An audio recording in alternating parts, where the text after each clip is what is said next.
Good evening, everyone. Thank you so much for being with us tonight for our webinar on mood disorders, bipolar disorder, and FOH, and how it relates to seasonal change. Before we get started, I'd like to introduce myself for those of you who are new to CMHRC. My name is Elizabeth Errico, and I am the Executive Director of the Children's Mental Health Resource Center. Our mission is to provide guidance and resources for the early identification and management of mood disorders, bipolar disorder, and its newly identified phenotype, which is dubbed by researchers as fear of harm, or FOH for short. These disorders are isolating for children and families to live with, and they are complicated for providers to treat. And so through our work, we attempt to ensure that everyone has the resources that they need in order to make sure that children and teens get an accurate diagnosis and a treatment plan that works. We provide these services in order to fulfill that mission, and they are services that we offer to families, to schools, and to mental health providers. They include a diagnostic consultation service where we work with providers and families to understand what the most likely diagnosis for a child is and how to treat it. We work with schools and families in order to ensure that the child's mental health needs are being met in the classroom and on the playground. We have a community advocacy program where we work with families and their community, their extended family, their friends, in order to ensure that they're getting the community support that they need. And we have the CMHRC Toolkit, which I have to say we are very proud of. It is a web app in which families can track their loved ones' symptom presentation, intensity, severity, their medications, their medication compliance, their moods, and even the weather. And for those who know what fear of harm is and how we manage it, that's an extremely important piece of information to be able to track. We also have access for providers for this so that they can get real-time data on how their patients and clients are doing when they are not in the office with them, especially during times of crisis. We also have a membership program for families and providers that allows them access to our webinar and clinical seminar archives, our educational videos, professional development groups, support groups, and our national referral network for providers. We also have a program in transition support. Sometimes it's time to find a new provider. Either your child is aging out of a program, you're moving across country, or it's just time for a change. And we can help you as you organize all of your records in order to move on to a new provider. This fall, we are hosting a fundraiser. As I mentioned, we are a nonprofit, and we try to keep as many of our resources available for free as possible, but it does cost money to run these programs. So during this fall, we have our Giving Thanks campaign where we're asking those of you who enjoy the benefits of our free resources to make a contribution, from the largest contributions from major donors and institutional funders to the $10 that was donated by a grateful 12-year-old and his little sister. Every gift is extremely meaningful to us, and you make our mission a reality. So if you can consider making a gift, we would appreciate it. You can do that on our website through our safe and secure online giving portal. With that said, I would like to introduce my co-host for the evening. Tonight I'll be joined by CMHRC's clinical coordinator, Jennifer Sevick. We're going to be talking about the impact that seasonal change has on mood disorders. And of course, given that we're the Children's Mental Health Resource Center, our focus will be on children. But we will also be talking about things that relate to individuals of any age who live with mood disorders, bipolar disorder, and its newly identified phenotype, fear of harm. Because we are a small group tonight, Jen and I are going to invite people who are comfortable to raise their hands, and we'll take you off mute and allow you to turn on your camera so that you can ask questions. We are going to ask that you be aware that this webinar is being recorded and that it will go in our archive for our members to be able to view. So if you would like to maintain anonymity during that discussion, please feel free to change your Zoom name in your window to anonymous, or maybe to just your first name, or maybe to your initials, and then you can leave your camera off when it comes time for discussion. We're going to try to get through some basic material first, and so if questions arise during the presentation portion, please either throw them into the chat, the Q&A, or jot them down for yourself, and when we invite everyone off mute and onto their cameras for the discussion, you can ask your questions then. So first, Jen, welcome. Thank you for being here to do this with me tonight. We're going to start off by talking about how crucial being aware of the weather and light and time changes that take place in the fall and the spring are in terms of long-term management of these disorders. And so, you know, this is our first slide. We're going to cover a fair amount of material on it. And you all could see it, so I don't feel the need to read it out loud to you. But Jen, this transition from fall to winter and from winter to spring is huge. And most of the time when people come to talk to us about it, they say things like, does this happen to other people? There's really not a lot of awareness that people have that this is a thing. Yeah, most of the time, if people are coming because there is like a seasonal concern about mood, you'll usually hear them talk about winter blues, or seasonal affective disorder. But I think what is really interesting is that most people don't realize that seasonal shifts throughout the whole year can have really significant impacts on mood disorders in general. Yes, and we're really talking about the shift of temperature that happens not only from day to day, but throughout a single day. And we're talking about the impact that humidity has, the impact that the number of daylight and the number of hours of daylight that you have, when those hours of daylight are occurring, morning or evening, when the clocks shift in and out of daylight savings time. I mean, these are huge impacts on the body.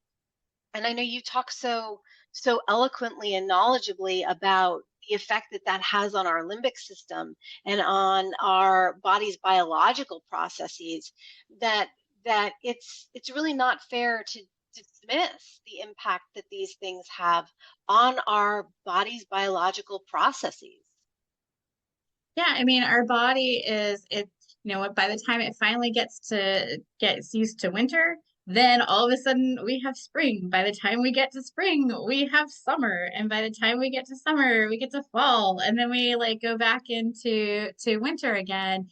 And if you live with a mood disorder, then it takes time to adjust to these seasonal changes. And as you mentioned, the temperature, the humidity, like whether it's cloudy, whether it's rainy, even things like air pressure that go along with the season. It takes so long to adjust to that, so that by the time you do adjust to that, if you're lucky, because some people have extreme difficulty adjusting, by that time you're already then into the next season, and you're wondering, what is wrong with me? Like, what's happening to my body?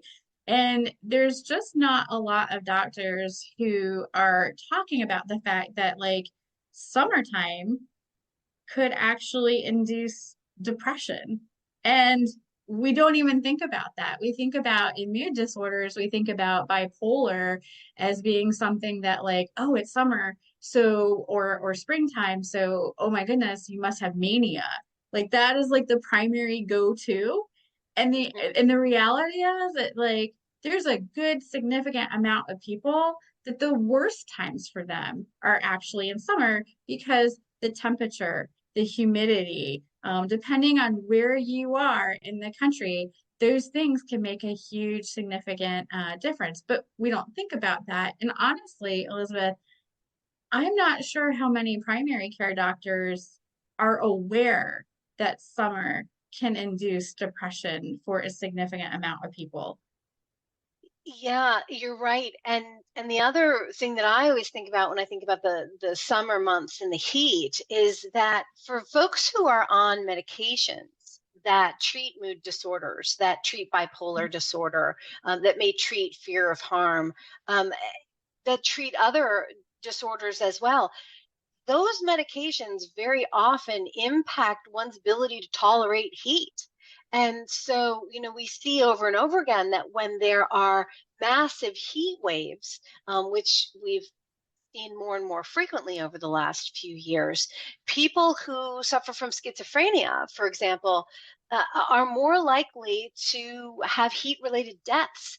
And it's because of the medications that they take, which impact their ability to tolerate heat, impact the ability that the body has to regulate its heat, impact the body's ability to sweat effectively.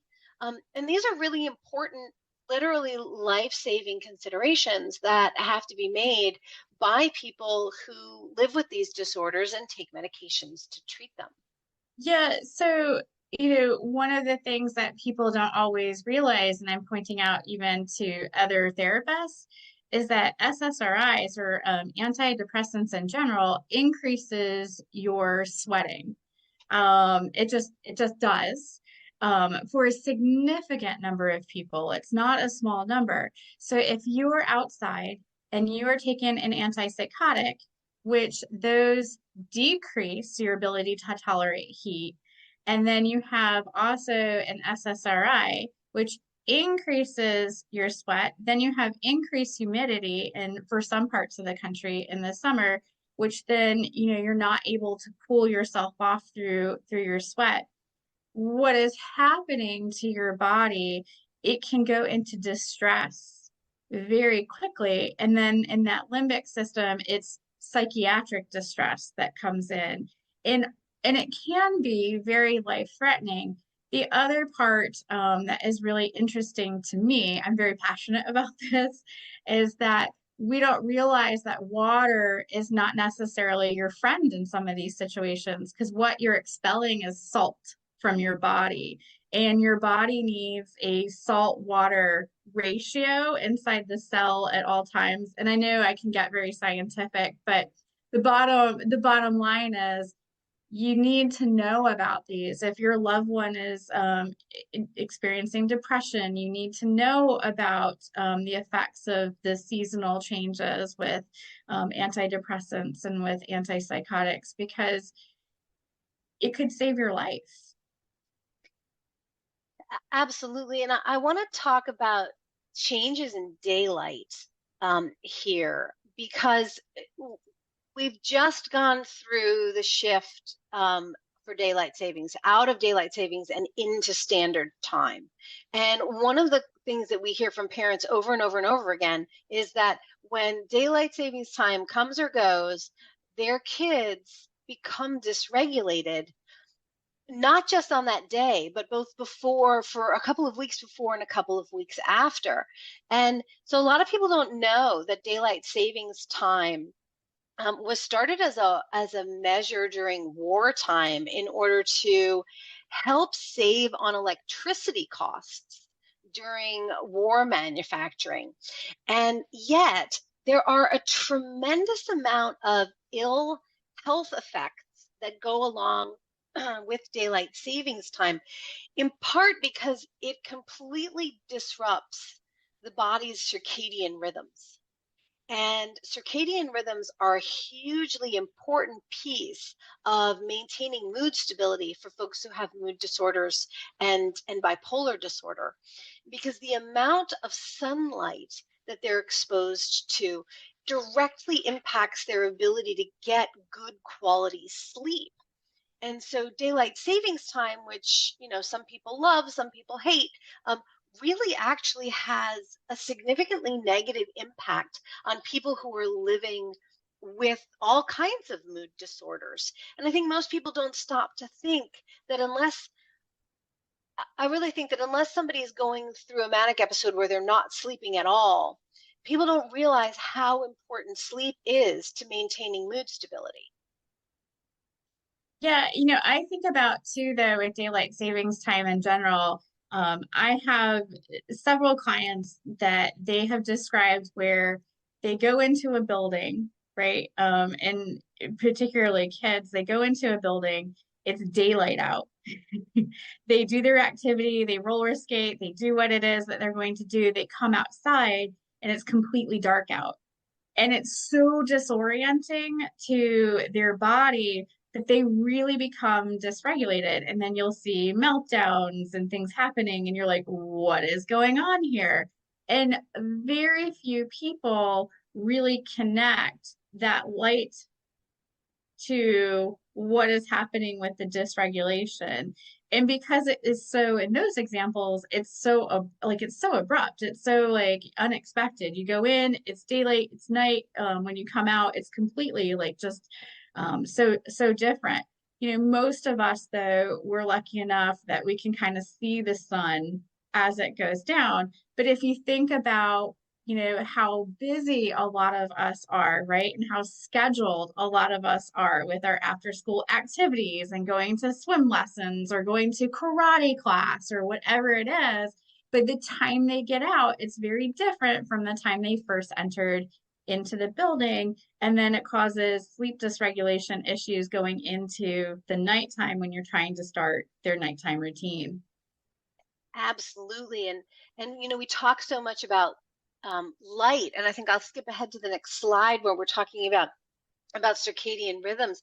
We talk so much about light exposure, and most people know that blue light, artificial blue light, really messes with our circadian rhythms. But there's not a lot of talk about people realizing um, that it's not just the impact of blue light, it's the impact of natural sunlight. And that getting an exposure to natural sunlight in the morning hours is extremely important in terms of setting that circadian rhythm and telling your body when it's time to go to sleep. And so when the clocks shift to daylight savings time, and suddenly most areas of the country have a lot more light late in the day, which again was first implemented in order to help factories keep running with less electricity during the war. What we're actually doing is we're confusing our bodies about when it's time to go to sleep. And that's not a confusion you want a body that's struggling with mood disorders to have. Yeah, that genetic vulnerability that people have, then it becomes a real struggle. There are a lot of clients and people who report who live with mood disorders that having a dawn simulator, and a lot of people haven't heard of it. They're like, what is that exactly? And Right. so most people have heard of the therapeutic lights. And so I think it's something like 10,000 lux is the recommended, um, I guess you could say, dose of light therapy. And then you would work with someone like how many minutes is appropriate for you. But less people, Elizabeth, have heard about dawn dawn stimulation and how that light can help with that. Well, and a lot of folks who have mood disorders actually use a dawn simulator and a dusk Mhm. simulator as their alarm clock in the morning so that it kicks on when they need to get up. And then prior to bed, they turn on the dusk simulator and it simulates dusk in their room. So their bedroom at night goes from brightly lit with this sun simulation to being dark so that they can sleep. And what most people don't realize is that melatonin is produced naturally in the brain as a result of sunlight exposure. And when the sun sets, it triggers melatonin to be produced in the brain, which then makes us sleepy, which then makes us fall asleep at an appropriate time. And that folks who have mood disorders, in particular bipolar, often have a disruption in that biological process. That part I found fascinating because here I was a therapist for years and years and years, working in a medical practice with primary care providers who would often prescribe or suggest melatonin, but then they didn't know what melatonin does. And the only function of melatonin is to lower the blood pressure, because by lowering the blood pressure, in the evening, starting actually at a relatively early rate, which is what people don't realize, is that it actually somewhere around 6 o'clock, 7 o'clock, when the sun starts setting. So naturally, what happens is whether it depends on the season, then your body will adjust for that melatonin in your body. But it's as the temperature is decreasing, and its job is to lower the temperature in your body that tells your body it's time to go to bed. You need to get sleepy, and it does it naturally. But those who have a genetic vulnerability and their limbic system is out of whack, there there are mixed messages, and that melatonin isn't doing what it needs to do. And then when you add in seasonal changes, things can get wacky. And so it's not as simple as just going to your local health food store, wherever you're going to buy melatonin, and then taking however many milligrams. It's actually a lot more sophisticated than that. So I always recommend working with a sleep medicine doctor who also understands mood disorders as well. That's a fantastic suggestion. You know, when we look at the impact that circadian rhythms and circadian rhythm disruptions have, on the body, the circadian rhythms impact sleep patterns, they impact hormone release, they impact our eating habits and digestion, and as you've been talking about, they impact body temperature as well. One thing that is a strategy that folks can use in order to help with the transition between the seasons and with the changes in daylight is to make their eating schedule routine, and that they're always eating at the same time of day, because the body then starts to learn that, oh, 6 o'clock is dinner time, and after dinner time is when I start to get ready for sleep, that it can mitigate the impact of the extended sunlight hours in the evening or the extended dark hours in the morning, that daylight savings brings with it. And it's a way of sort of reestablishing that body rhythm of this is morning, this is midday, this is evening.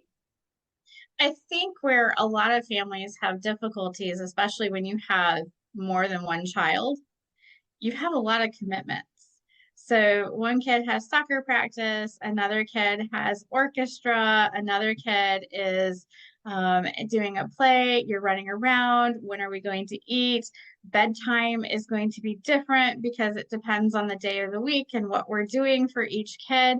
We have busy lives, and when you live with a mood disorder, particularly if your child lives with a mood disorder, really from the get-go, it's a commitment to a type of lifestyle of really prioritizing certain things, prioritizing good sleep hygiene and making that very standard. And really, sometimes, unfortunately, I always recommend being kind of rigid about that, being kind of militant, to be quite honest, making that a priority because it really is so important. Making sure that wake up time, pretty militant on that, even on weekends, right? Yep. Because you want to be able to establish that light right from the very moment that you open up your eyes in the morning. And then like you said, the meal times. So there's just certain things when your child lives with bipolar disorder or if they are vulnerable and they're showing some prodromal or some free features or traits of bipolar. Maybe they don't have all of the symptoms quite yet to make a formal diagnosis. But if you have DMDD, or if there is major depression, these are things you really want to consider looking at the environment and looking at your routine and what can we do to help make life better. And I know what you're saying, and I completely agree that having that fixed schedule is so important for maintaining mood stability, but most people don't have the luxury of that because of their busy schedule. True. And it really is a lifestyle choice to say we're going to forego the wrestling practice that starts at 7 p.m. for Mhm. my 7-year-old, and saying, no, my child is going to be home. They're going to eat a meal. They're going to have a bath. They're going to put their pajamas on. They're going to read stories. They're going to go to bed at the same time every night. And what can feel like a burden in terms of one's schedule can actually become a tremendous relief, because when you see the impact that it has on uh, really mitigating symptoms, and then in turn improving the quality of life that your And I child think, and you have. yeah, so I think too, though, you do, like you said, quality of life is important. If cheerleading is your life and it runs late, that is your life. And you deserve to have quality of life. And so that's where some of these other things come in where you can kind of hack. I think they call it biohacking. Right. And so that's why you have the dawn simulator. That's why you have the dust simulator. It's like, okay, we're gonna do this little biohack here. We're gonna give a little bit of melatonin at this an hour before, this time. And it's kind of tricking your body into thinking something differently. So there is a way to put the things that you love and that you prioritize and you value and you care about, because that's important. Mhm. It Absolutely. really is. Kids deserve to go to parties and to stay out a little later and to have a life, right? But by knowing these things and making adjustments and allowances for it, you can kind of mitigate or just sort of offset some of the irritability, some of the emotional dysregulation, some of the worst things that could happen, or even worse, you don't want to spiral into a depressive episode or a manic episode. And so we can make adjustments. The trick of it is, though, is that you have to really become quite savvy in navigating all of this. Unless people think that we're being overly dramatic about this, there's a lot of evidence out there that demonstrates that daylight savings time, for example, and that disruption in circadian rhythms raises stress levels, raises inflammation in the body, shortens sleep duration, increases episodes of depression, disrupts the electrochemical shifts in the brain. There are increased rates of heart attacks, car accidents, and strokes in the days following the shift to daylight savings time, which is very significant. Well, Um, it, and I don't think that it's dramatic to say that like there have been recent studies, recent reports and concerns that have been issued in regards to things like cell phones in teenagers or cell phones in middle schoolers, partly because of the light. They're up, it's disrupting everything. So some of that information is out there, um, but it's just so tricky to be able to implement some of these things. yes, and I love that you mentioned about the cell phones and teenagers, because everyone who talks about it, most everyone who talks about it in terms of the content that they are experiencing by using their phones. Very few people out there are talking about the fact that simply looking at their phone, regardless of what they're looking at, is causing them to be flooded with blue light, which disrupts their circadian rhythms. And And I remember a few years ago working with someone who said, well, I don't use my phone in the evening. Once I go to bed, I leave my phone in the kitchen, without realizing that every time they looked at their phone or their computer screen or their television from the time they woke up until the time they went to bed was having a cumulative effect of blue light on their system. So the fact that they were leaving their phone in the kitchen when they actually went to bed, a good habit, but it wasn't undoing all of the blue light that they'd been exposed to throughout the day. And so we definitely advocate getting blue light blockers, getting blue light blocking apps, getting blue light blocking screens that you can put across. And yes, it makes stuff look a little weird, but from the time that the sun sets where you are until you go to bed, every drop of blue light that you get is going to be a further disruption on your sleep. And Well, when we're looking, oh, I'm so sorry. I did not no, go mean to ahead. interrupt you. I was just getting passionate. Like, oh no. So what's interesting is like when you talk about content, I could care less when a parent says to me that their kid has their computer on all night long because they need that noise, they need that conversation that is happening in the background or that phone because that is like the anxiety. And you always hear, doctors or therapists say, "Oh, you need to have it silenced. There can be nothing on. You need to make sure the TV isn't on." When you live with bipolar or fear of harm and you have that high anxiety, what happens is having a conversation is comforting in the background. It's very soothing for you. So I personally, as a clinician, I'm not concerned that they have the computer on. It's the light. It's that portion of it. It's like, it's Right. the light. It's not that you have it on in the background. I could care less. If it's comforting for you and that's what you need to do, then you do that. If that, and you'll hear parents say it's the only way my kid can fall asleep, or you'll even hear Yep. parents say it's the only way I can fall asleep. Yep. Um, great, great, you do that. If that is the way you fall asleep, that is what you need. You know that it's the light that is the important aspect from that. Absolutely. And as we've been talking about already, when you have a mood disorder or bipolar or FOH, these are the things that you will see increases in as the seasons change. When you're going, from the beginning of October to the middle of December, or from the middle of March until the 1st of May, you're really looking at these symptoms appearing or reasserting themselves or increasing in frequency and intensity. And very often parents and patients don't understand why those times of year are so difficult. This is why.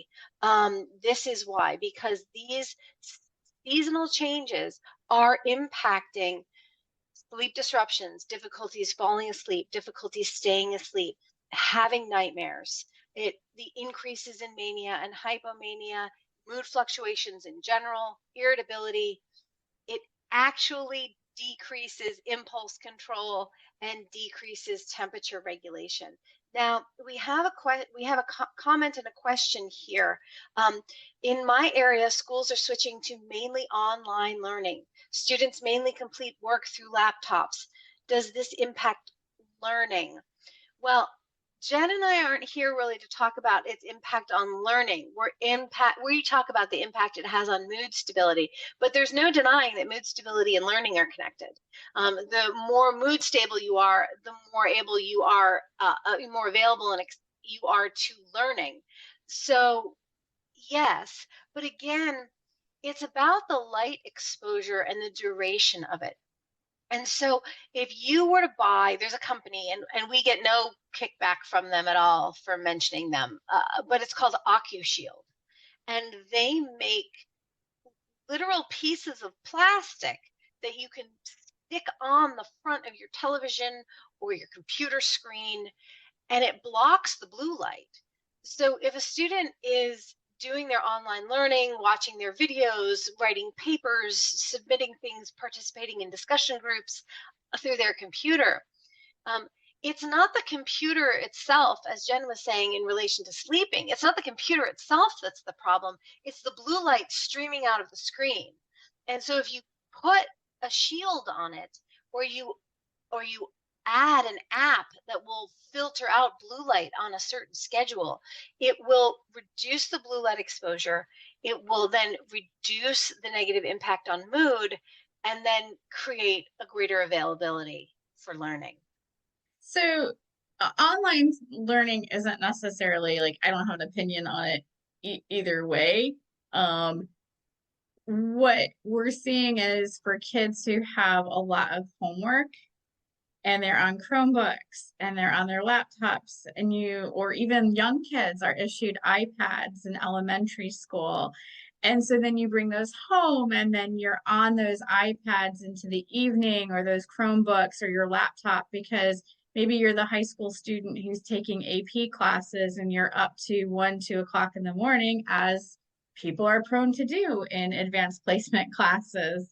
And they're finishing up their work, but that is light emanating from the computer screen while you're finishing up your work.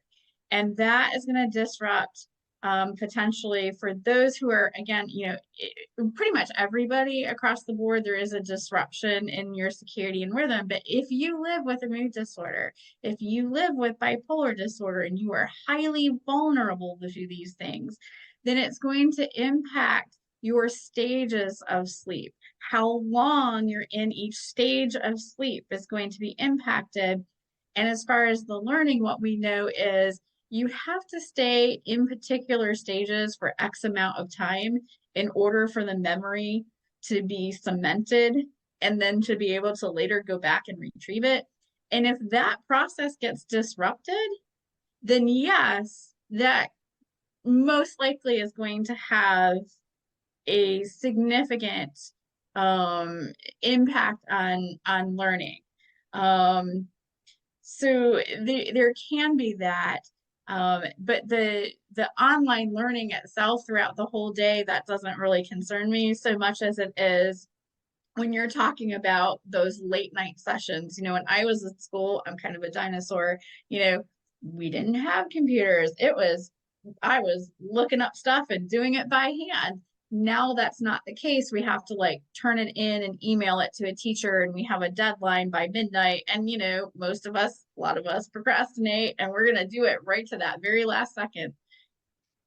So I don't want to leave anybody feeling discouraged, because there certainly are tools and strategies that you can use in order to make these seasonal changes easier. And the first thing, as we've been talking so much about, is blue light versus natural light.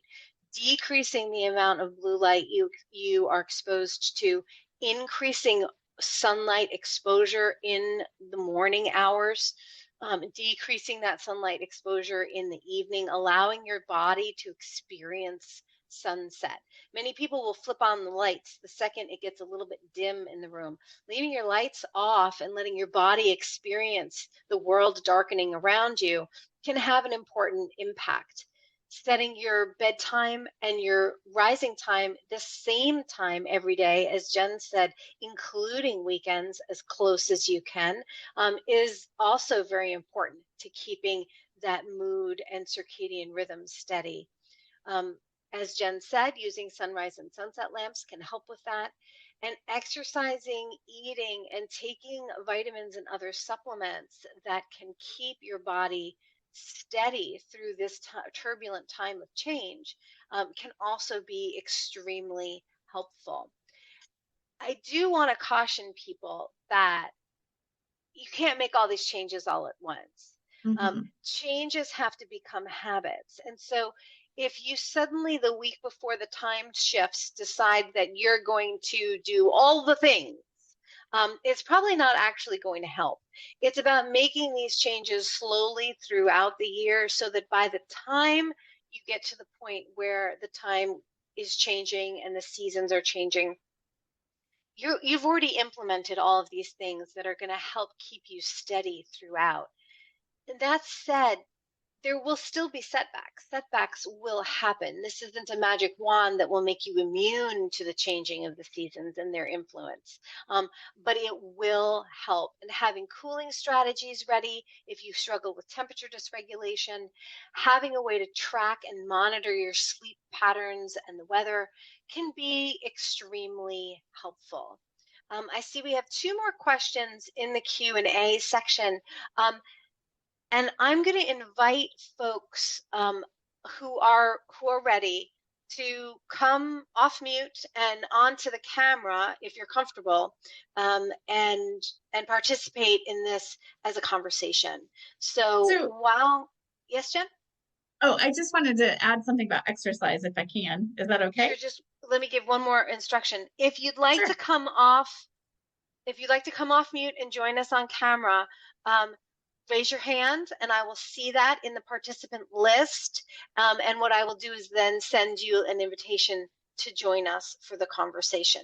So while folks are doing that, Jen, go ahead. What were you going to add? So, we always mention exercise, and you hear that across the board, and it is really vital for people who live with mood disorders to be able to remain flexible, to be able to move their body, their limbic system, just to be able to get their cardiac and their vascular system going. All of that, great, very important. It depends, though, you really need to think about the time of day that you're exercising, particularly if you're looking at some people, the only time that they have is right before bed. They're getting on the treadmill, they're running, maybe the Peloton or the exercise bike or whatever it is that they want to do. But if you're raising your temperature and you're sweating before you're going to bed, and then you're having difficulty sleeping, that could be a really big thing because exercise is going to increase your heat, your temperature, and it's going to confuse your body going, oh, it's time to get ready. It's time to be energized. And so we really need to think about when is the best time to fit in that exercise. That's absolutely true. Um, we have a comment here from someone who I think must be a provider, saying we encounter many folks experiencing homelessness, and I'm sure this experience exacerbates those with these challenges. Within my professional work, and in my local area, yes, I mean, I think one of the things that we encounter over and over again is the fact that um, it takes a tremendous amount of effort, a tremendous amount of work to manage all the aspects of treating a mood disorder or bipolar disorder or fear of harm. You know, it's not a one and done. It's not like you just take your medicine and everything's perfect, right? We always talk about treatment as being as analogous to a three-legged stool. You need to have all three legs of the stool functioning, or else the stool is going to fall over. And so medication is one piece of it, but access to therapy, being able to do therapeutic work with a counselor or a social worker or a psychotherapist, being able to implement lifestyle interventions around sleep, eating, exercise, supplements that you might take. All of these things are incredibly integrated into the treatment process. And so anybody who is facing any kind of financial hardship, obviously homelessness would fall under that category. Emotional hardship, you're already undergoing some other grief or loss or emotional challenge, it's going to make it even harder to be able to implement these things. And it's something that we have to consider as providers when we work with our clients, and how we coach them and how we advise them in terms of making these changes. We have to be sensitive to those limitations, but also as parents, we have to be sensitive to the fact that what we're asking our child to do is not just take a medication. We're asking our child to maybe go to bed when other people are up and having fun, and they want to be up and having fun too, but it's in their best interest of their health long term to go to bed at the same time every night. And that can be extremely difficult, and it requires support and love and an understanding that they're being asked to make a sacrifice in exchange for the greater good of their long-term health? So I am reminded of something that you have said in a previous seminar, which is that, really, this is something that you see over time, like a pattern. And so this is why it's really important that if you suspect your child has a mood vulnerability or there's something going on, even if there's no formal diagnosis, to go ahead and start to track these things. And there are several apps, but I'll let you, Elizabeth, talk about our toolkit. But it really does help to be able to track this because this is something that, if you are 45 years old, you have more history and more time. You know yourself better. But when you're 5, you don't have that long history. And so it's really important that parents start tracking that so that they can get a good picture by like the year 3, and saying, okay, I can see this pattern and I have it and I can print it out and I can show you because it's graphed and it's available and ready for us. Yeah, our toolkit was designed and developed specifically for a community of people with mood disorders, and bipolar disorder and FOH. And we made sure that it contained pieces that were essential to tracking for those disorders. It's available for a monthly subscription access, and it's also bundled for free if you're a member of CMHRC. So it's something to consider, but it really is crucial because, as Jen said, you track everything. It gives you this daily symptom severity index score. It graphs individual symptoms. It graphs your overall severity index. It tells you what days medications were taken and what the overall medication the compliance is.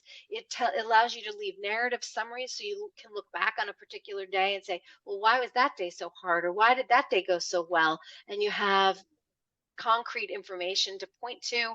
It also tells you things like not only the temperature high and lows for the day, but it'll also tell you when the sun rose and when the sun set, what the humidity levels were, what the phases of the moon were, and it's extremely helpful. And we have 2 questions here.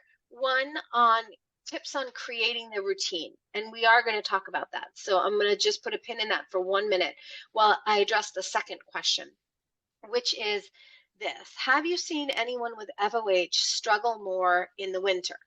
Short answer, yes. Going on with your question, you say, we're looking at a child who does not have awful problems in the summer heat. If behaviors escalate in the cooler temperatures, which is when school would have turned their heat on. The hypothesis is that the child is in air conditioning for most of the worst of the summer heat, so it's actually the indoor heat that's escalating her, despite the fact that it's winter. Does anyone else have this experience? What can we do to support the child, particularly when we can't alter the ambient temperature? So you are not the only person to experience this. Mm-hmm. It is not uncommon for folks with fear of harm to have a more difficult time in the summer, in the winter than in the summer. And it does seem counterintuitive, except for one very important thing. With fear of harm, the difficulty is, and we always talk about it in terms of dispelling built up heat in the body, but really what it is on a very fundamental level is the inability of the body to stay regulated with regards to temperature. And so for some people, what that means is that their body doesn't know when to turn the furnace off. And their furnace room has all the doors and windows shut. So when that furnace turns on and doesn't turn off, they overheat like that. And so in the winter, when it's cold out, the body says, well, it's cold out. I've got to heat myself up. And it turns on the furnace. And then what happens is it doesn't turn the furnace off. So the kid goes outside for recess, gets cold, body turns on the furnace, goes back inside, furnace doesn't turn off. Now they don't not only don't they have a functioning regulatory system in terms of their temperature, but they're also now in a heated building. And so their body just generates more and more and more and more heat. Whereas in the summertime, it's hot out. Your body doesn't have to warm itself up when it's hot out. And so for many people who have fear of harm, they do very well in the warm temperatures because their body doesn't have to do anything to regulate itself. Your body just has to live in that temperature. And so it'll sweat or it won't if it doesn't need to. And it's much, much easier to maintain a stable, regulated temperature when not experiencing these wild temperature fluctuations from going indoors to outdoors to indoors to outdoors. And that's really, really hard when kids go to school. Because you're right, you can't control the temperature in the school building. You can't control the fact that in April, let's say you live in Delaware and it's April and your kid gets up for school in the morning and it's 42 degrees, and so you put a coat on them, and when they're coming home from school at 3:30 it's now 78 degrees, and the teacher says you wore the coat to school, you have to wear the coat home. And so now they've got a coat on when it's 78 degrees and they can't get rid of their heat. Or they're going indoors to they're going outdoors to get to the school bus, then indoors to get on the school bus, then outdoors to get from the school bus to the school, and then indoors into the school, and then outdoors for recess, and indoors for classes, and outside for break after lunch, and back inside, and then back outside for the school bus, and onto the heated school bus with their coat on, off the school bus, walking in the cold, back to home where the heat is on. It's a thermoregulatory nightmare to have to go through all of those changes. And so whenever you see someone who has this thermodysregulation in one temperature all of the time, you're always going to see improvement in thermoregulation and in the impact that it has on their mood stability, because their body doesn't have to try so hard to do something it's not very good at. Yeah, Hopefully that makes sense. and we often think of cooling strategies and we think about in the summer, like that we have cooling towels and all these different things. But if you are noticing that the winter, then there may be things that you have to do for that child. And there are even, quiet desk fans that you clip onto the desk.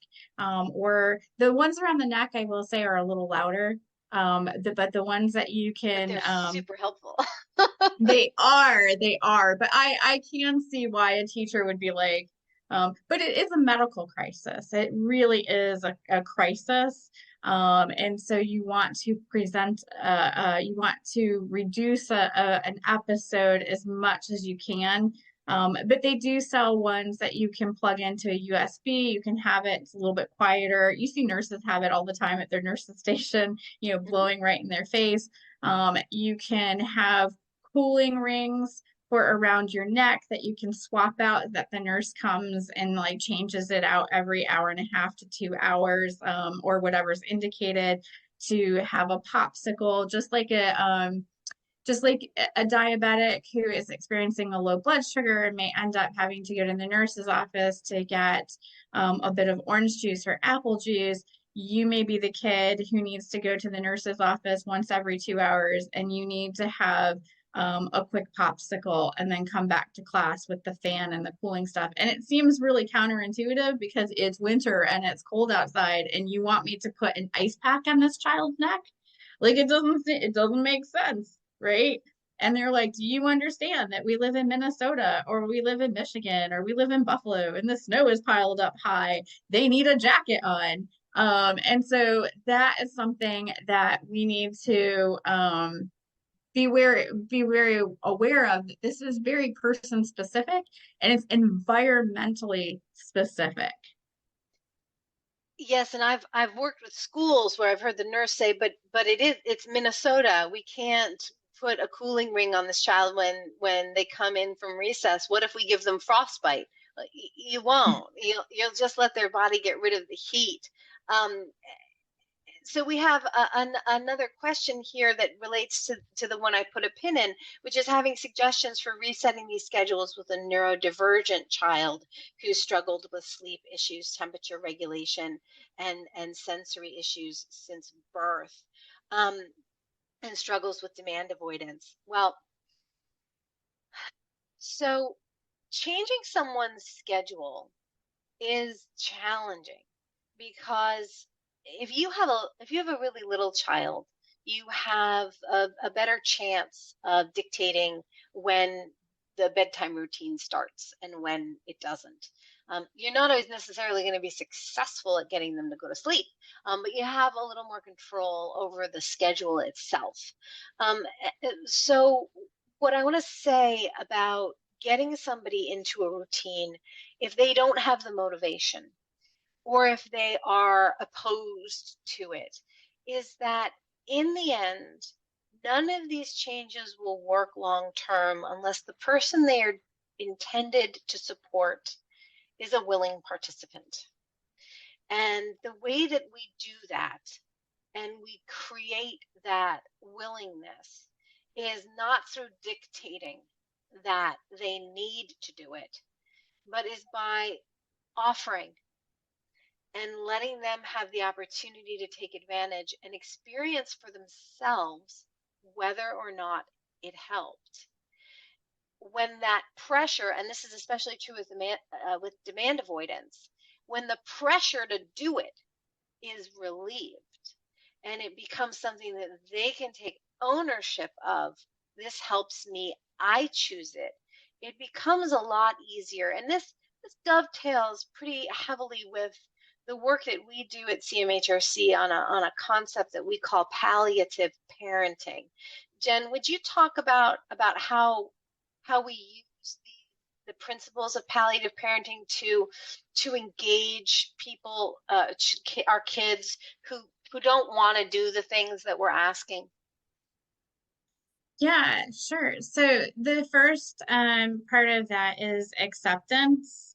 And that is whose acceptance, because it's on multiple levels actually. So the first one is sometimes it's hard for parents to accept that our routines do need to change and that we do need to make allowances for our children, because it's really hard to accept that. They're like, well, my child just needs to learn that this is the way it is because this is the way it is.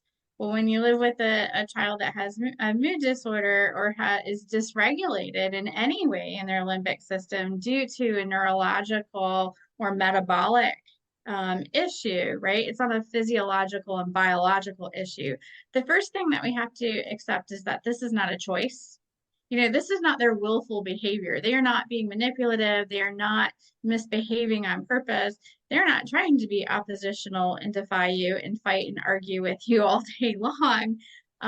So we just have to accept that, okay, they're living with this. What do I know about this?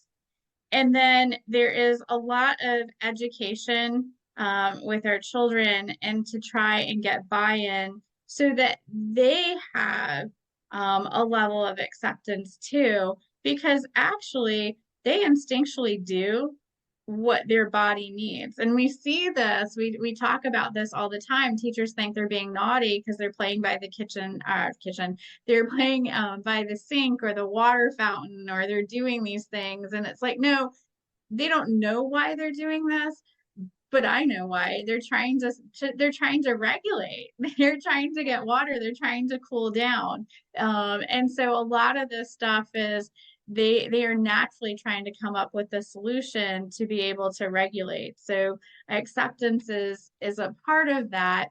And but then Jen, there's can other parts of, oh, I'm I just sorry. want to jump in here and just share one little anecdote that I think underscores what you're saying. There's a family that we worked with who had figured out that their child had this thermoregulatory component to the mood disorder, and their child was fairly oppositional most of the time, as these kids are. before they get effective treatment interventions. And they, instead of trying to sit down and explain to the child, like, we think this is what you have, and we think this is what you need to do, and we're going to change your routine this way or that way or whatever, the parent just decided that when the child became difficult, they were just going to offer the child ice water. That was it. Anytime the child became dysregulated, the parent would say, would you like some ice water? Not, you should have ice water, just, would you like some ice water? And they said that one of the first times they did this, the child turned and looked at them, and the expression on the child's face communicated, oh, you understand me. It was the first time the parent had ever seen that look on the child's face of, you get me. And it's because even though the child didn't consciously know they needed a cooling strategy at that moment, they knew that that helped them. And so having it being offered to them undid, like untying a slip knot, undid the oppositional, because they suddenly felt understood. And before I let Jen continue, because I do want to let Jen continue, the things she has to share are extremely helpful, and we'll continue talking about routine for neurodivergent as well as even neurotypical kids. I just want to respect everyone's time. It is officially the end, and so I want to share with you all, there were some works obviously that we used in developing this presentation, and these slides do share information about them. Please don't forget, next month, our webinar is going to be a community briefing in which we talk about all of the super exciting stuff that we have coming up in 2024. And it really is very exciting. So I'm hopeful that y'all will be there with us. If you would like to have a certificate of completion for having attended today's webinar, please email learning@cmhrc.org and indicate whether or not you are a mental health professional or a family member. We have different certificates that we give out depending. So if you can just send us a quick email at Learning that says, this is my name, I attended, and I'm a occupational therapist, or I'm a mother. That's all we need so that we can get you the right certificate. That said, thank you to everyone for taking the time to be with us tonight. If you would like to sign off now, you may. If you'd like to stick around to continue the discussion, we're going to do that. And if you'd like access to the recording for this, please consider becoming a CMHRC member, because members are the only ones who have access to our complete webinar and clinical seminar archive. So thank you for being with us. Now, Jen, back to what you were saying. There's a question here specifically. I saw something recently on the limbic system and regulation. Are you aware of that connection? Maybe oh boy. So Jennifer has been leading our series, our clinical seminar series on the limbic system and the ways in which limbic system dysregulation can appear to be psychiatric symptoms.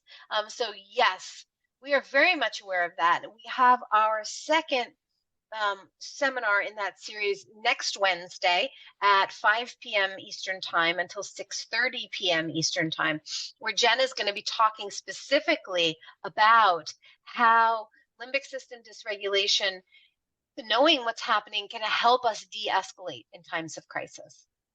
Yeah, so please register for that. Yeah, I will make a note that if that's what you're interested in, you may want to just check out our membership, because we have an incredible seminar that was very well attended. We had like over 1,200 people sign up. People were asking great, fabulous questions. We have archived that, but it was all about really in detail about what is happening in the limbic system specifically that is causing the symptoms of bipolar that we can physically observe. So I don't want to get too much into it because we can go down a whole rabbit hole. Yes, we can. But So that this is not the time for that. But I will say, if you are interested, we do have that archived at CMHRC for our members to view anytime that they would like. But other parts of our palliative parenting program is community, because we cannot do this by ourselves, whether we're a single parent or even if we have two people in the home. We really need to think about who our supporting people are, and who's going to help us. One of a really great example about that is maybe you have two children and both want to attend the play, but your dysregulated child is going to get there, and chances are, because you've done this a million times, at some point they're going to want to leave, and they don't care that your other child is having a good time. They don't care that they're in the middle of the program. You've got to leave. So part of having acceptance, meeting your child where they're at, understanding them, is the part of, okay, maybe your best friend can stay and take your other child home. Or maybe they're the ones who you've partnered with and they agree to come get your child and take them home earlier, take them out for an ice cream, and then so they don't feel so left out, and then go home. But it's about planning, using the resources that you have. So that part is in there. We talk about self-care, that is in there specifically, because I mean, we've all known this, that you have to take care of yourself in order to be able to take care of other people, but then modeling that for your child who lives with a mood disorder or who lives with anxiety or who is autistic. We need to model the things that we want for them to be able to learn, so that they're able to advocate for their own needs appropriately. So there's a lot of components to palliative parenting that are very specific to kids who have unique needs, who have oftentimes challenges that are not widely understood, or that even if they're understood and there's information, maybe people aren't widely receptive because they're thinking, well, if you just laid down the law and you were parenting better, then things would be different. And so this is a way to support you as a parent, to recognize you as the expert on your child, and you are the expert on your in the illness in terms of, or the neurological condition or metabolic disease or any illness, and how it is represented and manifested, and showing up and presenting in your child, because it does present differently in every kid, and that's regardless of what your child is living with. I mean, all of us have differences. And I want to just point out that we have at CMHRC, we have a course on palliative parenting. The next round is starting Monday, January 22nd, and we have received a generous grant from the Stavros Niarchos Foundation in order to supplement the fees that families have to pay in order to be a part of that. And so right now it's like 75% off if you want to be a part of that program. It's $80 for 8 weeks of 8 90-minute sessions on palliative parenting, in which we will be talking about how do you make these transitions with your children? How do you start implementing things that they need when they may not want to do them? We'll be able to talk more in that course about tips, tricks, strategies for being able to partner with your child in order to help them learn the skills that they need to learn while improving their quality of life, improving your quality of life, and maintaining that quality of life as a priority for your whole family. A couple of people have also so those courses, they're 8 weeks long. We hold them roughly once a quarter. And so we are starting January 22nd, which is a Monday. And that will be from 7 to 8:30 p.m. Eastern time for 9 weeks, because even though it's an 8-week course, President's Day falls in there and we won't meet that day. But if you're interested in getting more information about palliative parenting course or signing up for it, you can email programs@cmhrc.org or admin, ADMIN, at cmhrc.org. And we will make sure that you get the information that you need about how to sign up for that course. I will say space is limited, and with this grant that we have subsidizing the cost for participants, spots are going to go really fast. So if you're interested, please get your requests in as early as possible. Yeah, it basically is like 10, it ends up being like $10 per session. So I cannot stress enough that like this is the time. If you want to sign up, if you're interested, please do that right away because slots will be filled up quickly. Yeah. I also wanted to mention, because a couple people have been asking, that uh, right now we actually have a holiday discount that's available for anyone who wants to become a member can join with a 50% discount between now and January 15th. If you use the discount MERRY, MERRY, you can get a subscription as an annual subscription as a provider or as a family member for half price. So that's something worth checking out too. Jen, I want to get back to this question of how to make these changes, because one of the things that I think is so important that folks understand when they're making change of any kind, and it's particularly evident around New Year's. We all make resolutions that halfway through February, suddenly we're not doing anymore. So when the stakes are this high, how do we do it? And I think one of the things that I like to stress for people is that you have to make this change slowly. It can't happen. It can't happen immediately. It can't be something that you decide you're just going to, it's like all or nothing. It's about picking one place to start and starting there and seeing what happens. I think, one of the things when I work with parents, is that I look at what do you think your priorities are? And I don't mean to say that some things are more important than other things. What I mean is like, listing down all the things that you have concerns about that are challenging, and then really thinking about, okay, what do I want to tackle first? First things first.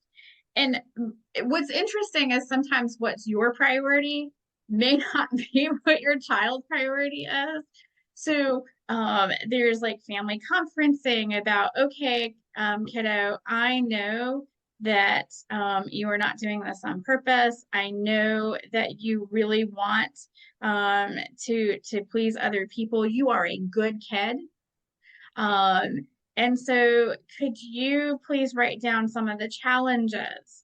And can you rank those challenges in order of importance to you? What are the things that are causing the more difficulties? And really looking at that, looking at your list and looking to see, okay, where is it then that we need to start? And it's going to be different. Some kids living with this with this illness, with when I say this illness, I mean bipolar specifically, or mood disorders or DMDD. What ends up happening is it's not uncommon for children or adults, really, quite frankly, to have nightmares, really graphic, gory nightmares that can cause truly PTSD just from the nightmares.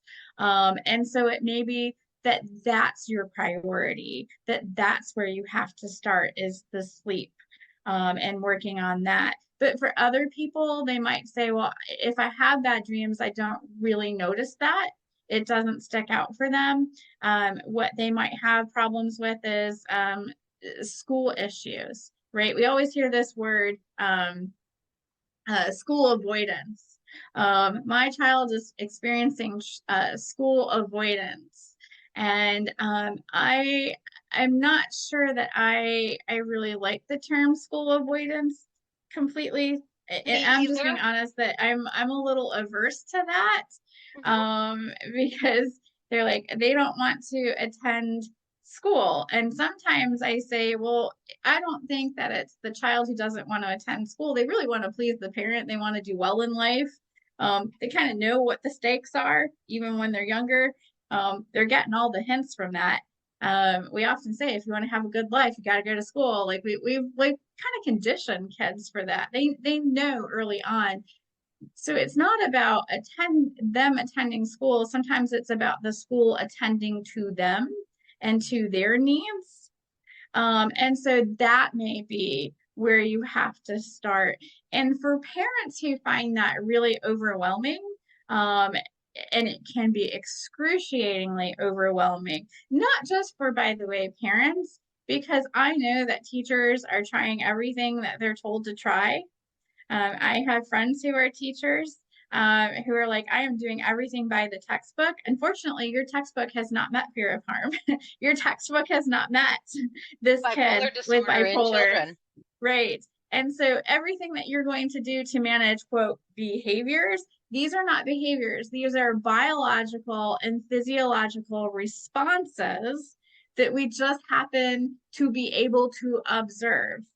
Mhm. And so maybe that's your priority. And if you find that overwhelming, I just want to say that we do have a service where we do school advocacy, where we can come in and partner with the important people who are going to be interacting with your children or child, and to be able to educate them on your child's specific needs based on their profile, their presentation of bipolar or depression or DMDD, whatever your working diagnosis is. And we are going to educate them and partner with them and brainstorm with them. And we will make evidence based suggestions for their mental health stability to be able to function and operate in school. So, if that's something that you're interested in or want to find out more about, that information is available on our website. It is, and I jump back to this slide where I talk about where we have listed all of our different services. If you go to our website and you click in the menu on the top, services, and you'll see these in a drop down. If you go to any one of these pages on the diagnostic consultation, school advocacy, community advocacy, provider, transition support, you can make an appointment to talk to one of us directly through the website, and it's totally free. You just click that button, it'll take you to a calendar, you'll pick a time that works for you, and that consultation is entirely free. Our job is to be able to provide families with the resources and information that they need. So please don't hesitate to use that resource that's available to you if you I need it. I see the question of conscious discipline. I love that, by the way. I had a pediatrician that I worked with who was actually trained, and she's all in for it, and she loved this. The issue, though, is that this is biological. This is a medical crisis. This is not a behavior. When you're talking about conscious discipline, when you're talking about all of these more parenting approaches that are great, by the way, there's nothing wrong with them, but those are dealing with behaviors. What we're talking about are symptoms. So when you have a child who is dysregulated and they are absolutely raging and they're spitting and they're using profanity against the teacher and they're knocking over the desk. This is not a behavior. This is a medical crisis. And so things like conscious discipline are absolutely wonderful. But at this point, we're dealing with a medical crisis. And how can we prevent a medical crisis from occurring to begin with? And so you can use both. You can use conscious discipline, but you also have to use it within the greater context of we have to take care of their medical needs first and foremost. Yes, and someone here is thanking us for mentioning it, and the answer is absolutely. We bang this drum over and over and over again because the truth of the matter is that when when kids are experiencing dysregulation, and they are experiencing emotional distress, it is, as we know and as Jen has taught us, really connected to the limbic system, something the child has no control over.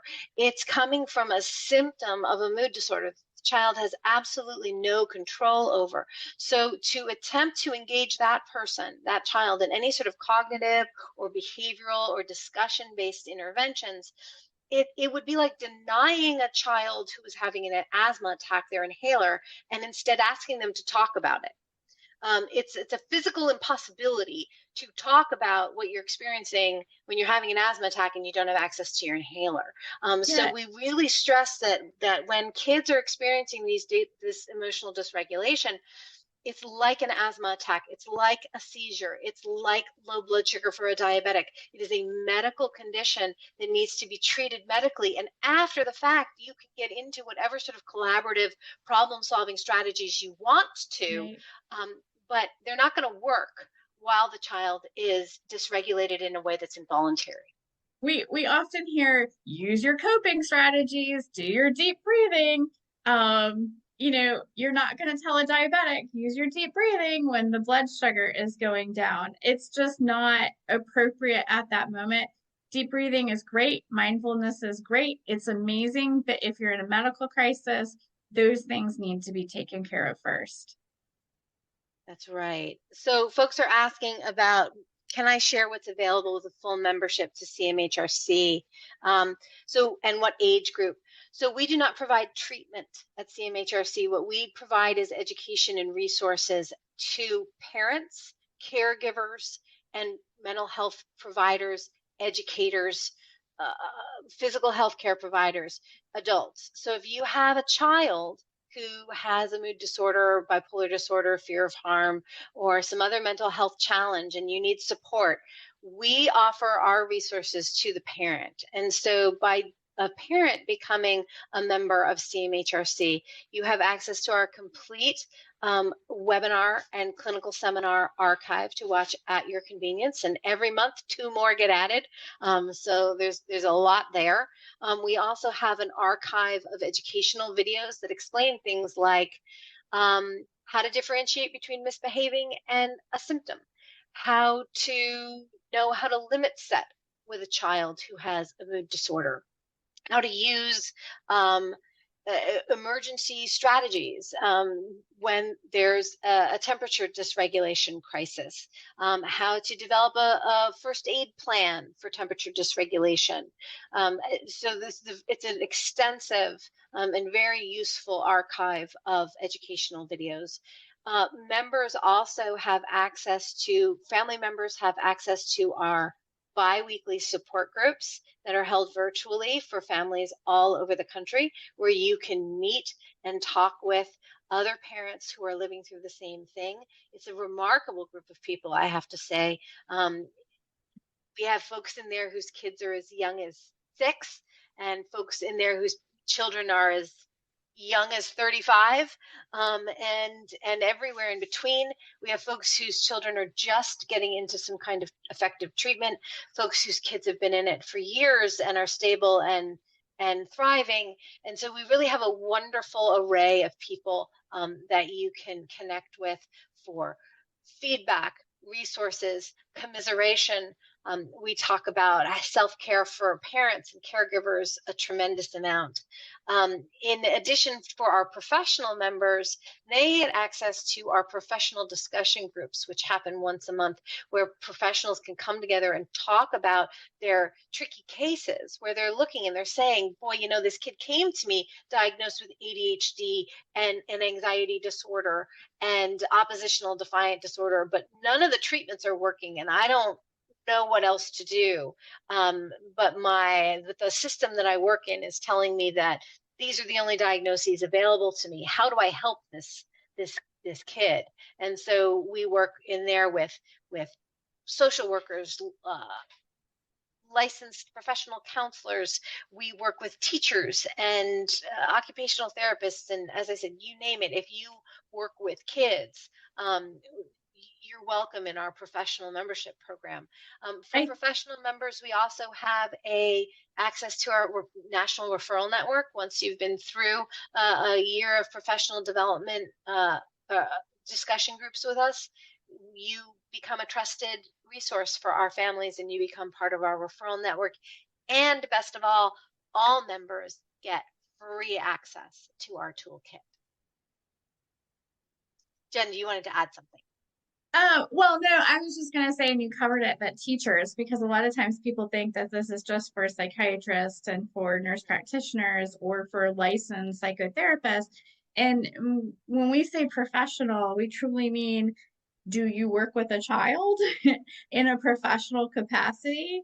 And are you challenged, or have not necessarily like you're challenged, but do you have some unique and challenging circumstances that you need to be able to deal with or to be able to address?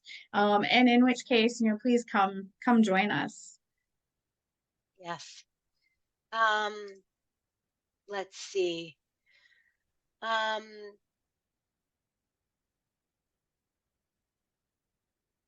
let's see. A lot of questions here and just comments about the fantastic nature of our membership program. Thank you. Yes, we agree. We do love it, and we love the fact that we're able to provide so many resources to families and to professionals. Again, the discount code that you can use between now and January 15th is Merry, MERRY. It gets you a 50% discount on an annual membership. And that's good for family memberships as well as professional memberships. Um, when you sign up, you will get an automatic response from us welcoming you and inviting you to let us know if you would like to set up your toolkit access.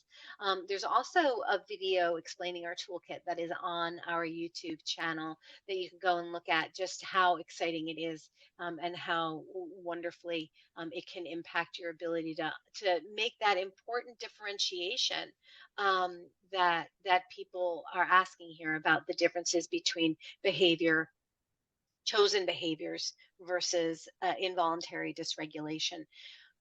In February, Jen is going to be running a seminar for us on the myth of misbehavior and differentiating behaviors from symptoms, so that we can get an even stronger handle on that, not only as professionals, but as parents as well.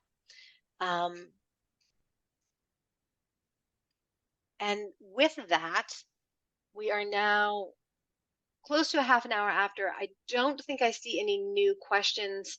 Thank you so much for all of the positive feedback you've given us in the Q&A. We are very much committed to making sure that families don't have to face these challenges alone, that providers don't have to face the challenge of these complex treatment alone, and that we are here always advocating for families, professionals to get the resources that they need, and for children and teens with mood disorders, bipolar disorder, and fear of harm to be understood and get the accommodations that they deserve so they can thrive.